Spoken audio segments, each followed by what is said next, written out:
The island country of Cuba lies only 90 miles from Florida. Cuba's communist government has long troubled the U.S.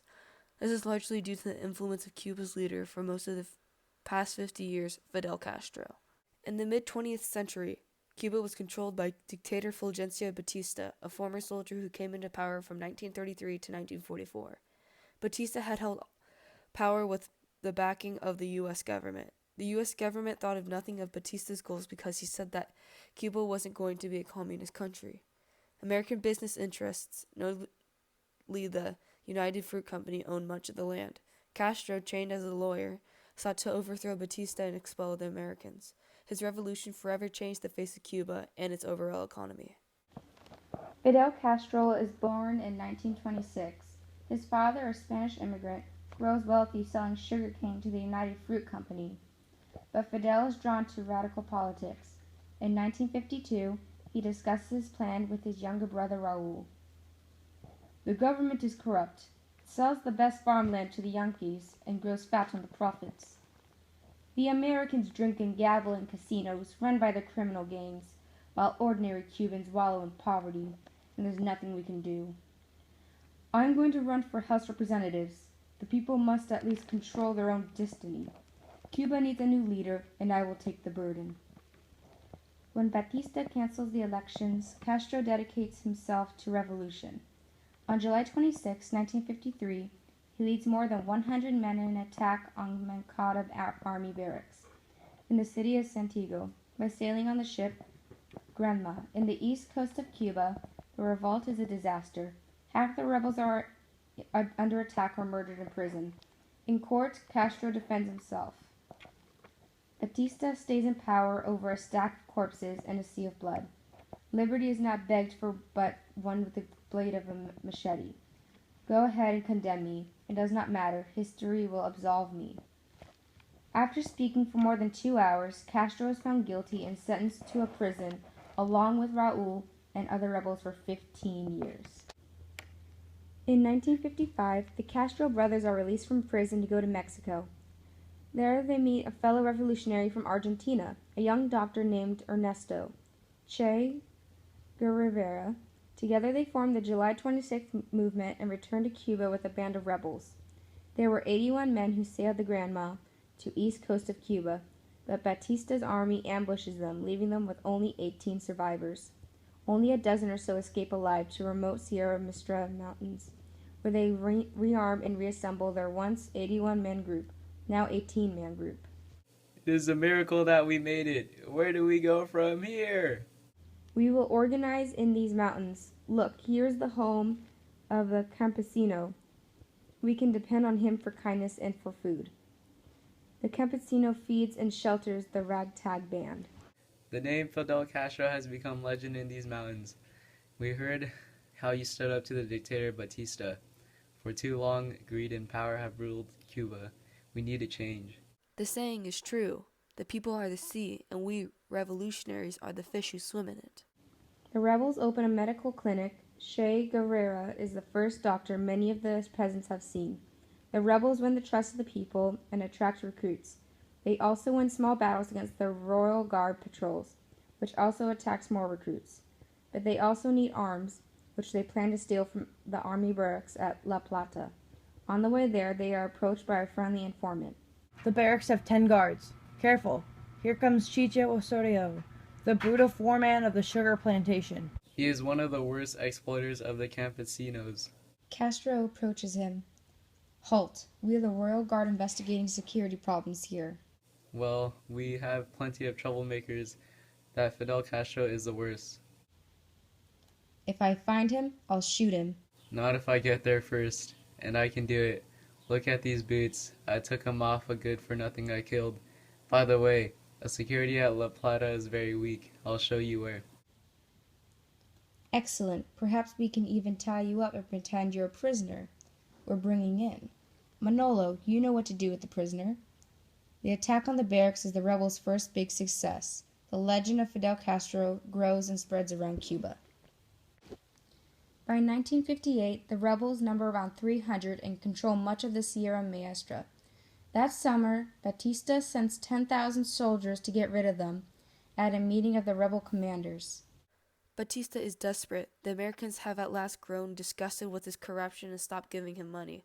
All economic support has been cut off by the U.S. He can't defeat us here. There is no way he will. Indeed, Batista's army loses badly in the mountains. The mountains are not the type of terrain they're familiar with when fighting. We have the higher ground. Many of Batista's soldiers do not even want to fight. Now aided by supporters in the cities, the rebels push toward the capital, Havana.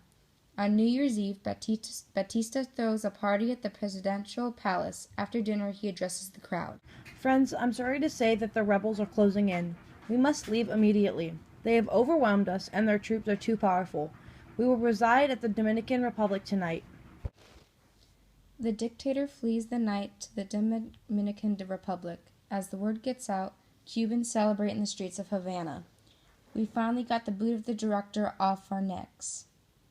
Now our beautiful beaches will be open to the people, not just the rich. Viva la revolution! The very important news of Castro's victory electrifies all across the country. When he enters the capital on January 8th, people rush to and crowd the streets to see him. Viva Fidel! Viva Fidel! Bienvenido Fidel!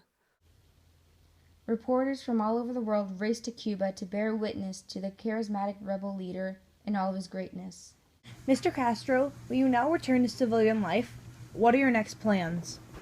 My obligation is to the people, and sincerely have no ambition for power, money, nothing, only to serve my country. The people are all I care about. My dedication is to them. But soon Castro is wielding power with an iron fist. Within 3 months, many Batista's officials are put on mass trials in stadiums. Some 500 of them are executed. For other Cubans, especially the wealthy and educated, this is anomalous.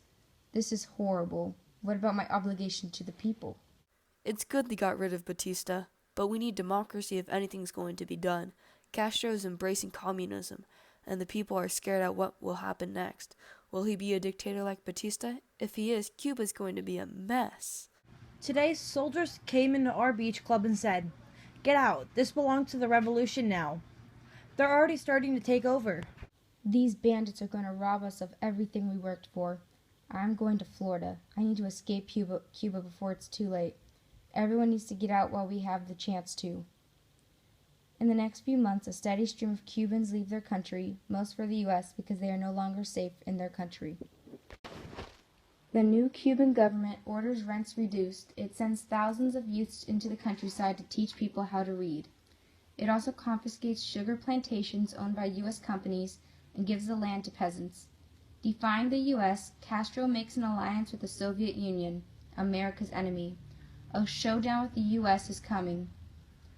President Eisenhower refused to sell us oil. So what? The Soviets will trade us oil for sugar. The Yankee imperialists don't want Latin America to determine its own fate. Now American oil companies refuse to process the oil at their refineries on our soil. Then we will seize their oil companies and all other American property as well. Let them stop us. Alarmed at these actions, U.S. President Dwight E. Eisenhower instructs the Central Intelligence Agency to begin secret actions against Castro. On April 17, 1961, under the direction of the U.S. President John F. Kennedy, an army of Cuban exiles trained by the CIA tries to invade Cuba at the Bay of Pigs. The invasion is a disaster for the U.S. More than 1,000 men are taken prisoner. Let those who oppose us beware.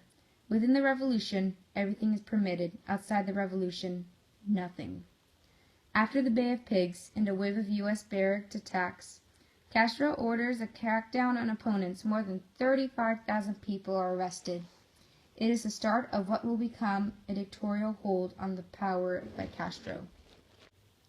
The stage was set for a long stalemate between the U.S. and Cuba after the U.S. imposed an economic embargo. Cuba relied on the Soviet Union aid, being that they were fellow communists. Through the decades, tensions persisted. Seeking freedom, economic opportunity, more than 1 million people have fled Cuba for the U.S.